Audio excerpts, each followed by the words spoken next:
Жарым жартылай алынған илим бұл илимсиздіктен да қорқыныштуу дейт да. Қарасаңар, ошол себептен илимди ала турган болсок бир толук алыш керек экен да. Жарым жартылай илим алгандан кийин көп эле фатва бере бербешибиз керек экен да.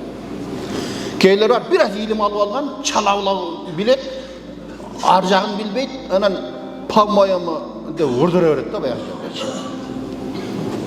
Ал илимсиздиктен да коркунучтуу да, Кудай сактасын. Кудай сактасын.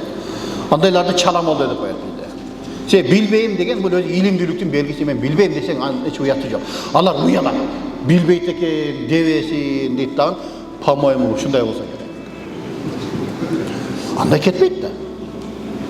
Ал не чалабыл алган илимсиздиктен да коркунучтуу дейт. Бир эле мисал, бир чала молда бир жерде ай сүйлөп атат экен, аны чоң молда деп бирөө сураптыр да. Молдаке нас чексе болобу дептир. Нас байбар. Болбойт, арам дептир. Пайгамбар хадисинде эмне дейт? Пайгамбар айтат да, кимде ким ошо Курандан же башка хадистен илимсиздик менен сүйлөсө, өзүнө тозоктон орун даярдаган болот. Карасаң, бай илимсиз чала молдодон нас чексе болот десе болбойт дептир. Неге десе арам дептир. Не Куранда барбы десе бар деп коет дейт. Куранның каянда бар экен десе Кул аузу бираббин нас, маликин нас, илахин нас үч жерде харам деп болбойт. Астагфирулла. Карасаң, ал нас деген элдер деген сөз ал Куранда.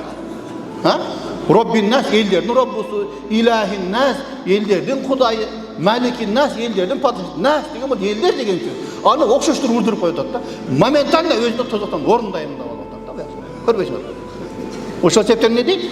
Чалабыла илим дейт, бул не? Илимсиздиктен да коркунучтуураак дейт да. Элдин баарын адаштырат да. Кудай сактасын.